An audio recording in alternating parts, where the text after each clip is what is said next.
In today's video, I want to deep dive into sabotaging successes and borderline personality disorder. And I know that this particular piece of this symptom doesn't really get talked about a lot because it's not as big of a deal as some of the other components of the impulsive and risky behavior. But this is actually very important because there's a tendency to sabotage one's own happiness and well-being. And the reason for that is the overarching feeling of being undeserving, not capable of doing something, having that unstable self-image, having those unstable emotions, also the inability to regulate emotions, and also how that self-sabotage is apparent in many actions with somebody that has BPD signs and symptoms. And that sabotaging success is really important to understand because it can get in the way of a lot of different things. It can get in the way of careers, relationships, opportunities, lots of things that it can get in the way of. I mean, like jobs. I mean, I've had clients that literally land their dream job and, they come to me after they've lost their dream job because of whatever reason, where it was emotional instability, anger, or an argumentation, or a conflict with interpersonal conflict on the job, whatever it was something that got in the way, and it was something that could have been averted, but it wasn't. So it's interesting because you have to look at emotional dysregulation to also understand why somebody would sabotage their own success. And by the way, people sabotage their success all day, every day. You do not have to have BPD signs and symptoms to sabotage your own success. Many of us do it all the time. Some of us do it, we don't even realize we're doing it. Some of us are getting better and better and better and not doing it so much, but we're still doing little pieces of sabotage. So this doesn't have to be all about BPD, but in this particular video, I'm just talking kind of about the combination of sabotaging success and having that BPD signs and symptoms as well. So let's look at that emotional dysregulation. I've talked about emotional dysregulation in other videos, but what does that look like? Well, when somebody is dealing with emotional dysregulation, there's severe anxiety, there's severe depression, so there's extremes, there's severe shame, and severe and overarching anger, there's self-harm. And self-harm can be physical self-harm. It could also be mental self-harm. You're self-harming yourself by sabotaging your own success. That's self-harm. Over-drinking, overeating, that's self-harm. Excessive substance abuse, that's another thing because there's a tendency of doing that to avoid feelings, to numb feelings. Risky behaviors, to numb feelings, to focus on that behavior in that moment, to be able to escape, to do that instead of focusing on the now, so being able to do that. Perfectionism, trying to be perfect in every little thing, and then high conflict with interpersonal relationships. And that can get in the way of a lot of different things when we're dealing with groups or we're dealing with careers where we're working with multiple people on a job site or in a career where you're having to talk to other people, having other people that work with you, and having to report to multiple people. And so I want to share some examples of sabotaging success because it can be very large. It can really impact somebody's life, and somebody can do it over and over again. Remember, somebody can literally quit a job they love, right? Because of the boss said something or an employee said something. There was an argument or fight that took place. Maybe there was a lot of anger that came out and they were asked to leave. And sometimes this can happen one time, but sometimes this can be a pattern where there's multiple jobs and multiple situations where the person can't seem to get out of their own way, can't seem to end this pattern of basically torpedoing everything they're doing.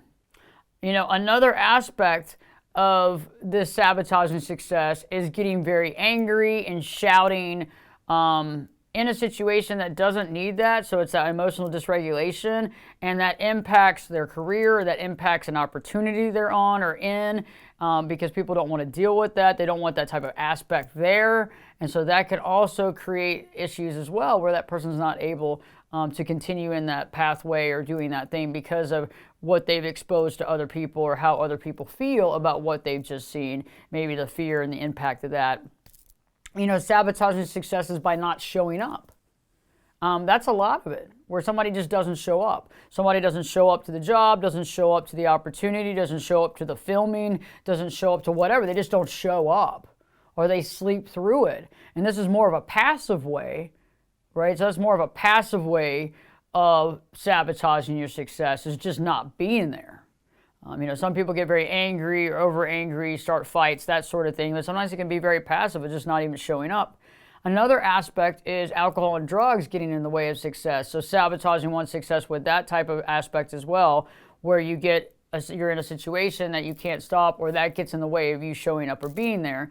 And also depression, unable to make it to somewhere, unable to get there, not getting up to participate. All these are aspects of sabotaging success. And you could be sabotaging multiple types of things in your life. For example, I had a client that worked with me who, was an actress and had landed a really large TV role. And really messed that up immediately due to addiction, because before the shoot, ended up drinking and ended up not being able to secure that role because of the uncertainty of her being able to show up and being alcohol and drug free. And that's a big deal, because you've worked so hard to get this role, you've worked so hard to get into this position, and then you sabotage it. I also had another client who landed this huge position. It was something that he had been wanting for a very long time, and within a few months ended up torpedoing that opportunity because of a disagreement with a coworker. And the level of anger that he had was way overarching and above it was not necessary. So it was a complete emotional dysregulation that led to a human resources write-up that turned into basically the dissolving of his position in that company. And it's hard because, you might be able to hold it, it's hard because these situations can happen, but it's being able to realize and understand what really matters. And that's hard because in the moment you could be seeing red, in the moment you could be very angry, upset, maybe there's an interpersonal relationship that has high conflict, but it's hard because that can sabotage what we've been working for so long. A lot of times though, we don't need somebody else to be involved with the sabotage. We can just sabotage ourselves, and that's with not getting up, not waking up, not setting the alarm, over drinking the night before a big opportunity or big situation, going out and doing drugs the night before, setting yourself up for failure. These things happen a lot. And I feel like it's a really important piece to understand, because this piece of sabotaging success directly relates to low self-esteem. It directly relates to feeling bad about oneself. Because remember, we feel good about our successes, and sometimes, unfortunately, we judge our outward successes and we judge ourselves, and we actually base our value on those outside successes. And so if we're torpedoing these successes, we're feeling pretty bad. Not only are we seeing that we feel failing, we also realize that we're actually sabotaging ourselves and can't get out of our own way, and that can create even more depression or sadness, because then you're wondering, how do I get out of this pattern? How do I stop this? This is one of the more undercover impulsive, risky behavior aspects, but it's still very important, because this can get in the way of somebody really having success in their career, finding success in something they really love to do. And that really goes to value. And when somebody doesn't feel like they have a high enough value, or they feel really upset, or they feel that they have a low value, that's going to continue and impact impulsive and risky behavior. Because also remember, that's going to considerably impact emotional dysregulation. And so I'm going to be a lot more depressed. I'm going to be a lot more anxious if I'm not getting opportunities, if I'm not finding success in areas of my life. I'm going to also probably engage in a lot of self-sabotage in lots of different areas, because I feel like there's no reason to even, what am I going to do? It's not working for me. And I'm going to probably go into different things that's going to cause me more sabotage, cause me more pain.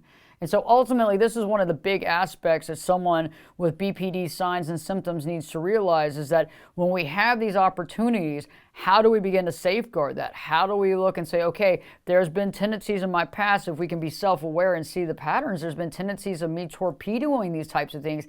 How do I not do that? How do I make sure that I don't turn to alcohol or drugs the night before something I really need to focus on? How do I deal with moderation? How do I offset these patterns and create a better way of life and understanding, okay, I do have this that I want. How do I safeguard it and do differently than I have done in the past? And this can be really challenging because we're changing lifetime patterns here.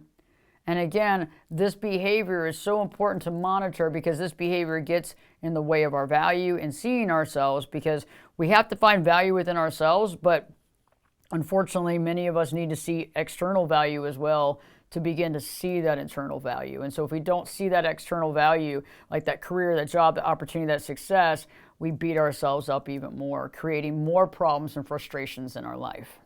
If this video has helped you or illuminated this situation for you, please give us a thumbs up here. I know that many of us have sabotaged our own successes, and I know that I've done it in my life. But in the comments section, let me know, are you dealing with a family member or friend or yourself who continues to sabotage their own success? And how do you deal with it? How are you coping with it? Or how are you helping them to see that they're actually doing this and to maybe help them make changes to their patterns? Oh, by the way, you know you can join the channel right here. You can push the join button. You can learn about all the stuff that you can get, but you get members only video, which is just exclusive content for members only. And so check that out if you want to be a member of the Ashley Berges channel. And in the meantime, don't forget to live your true life.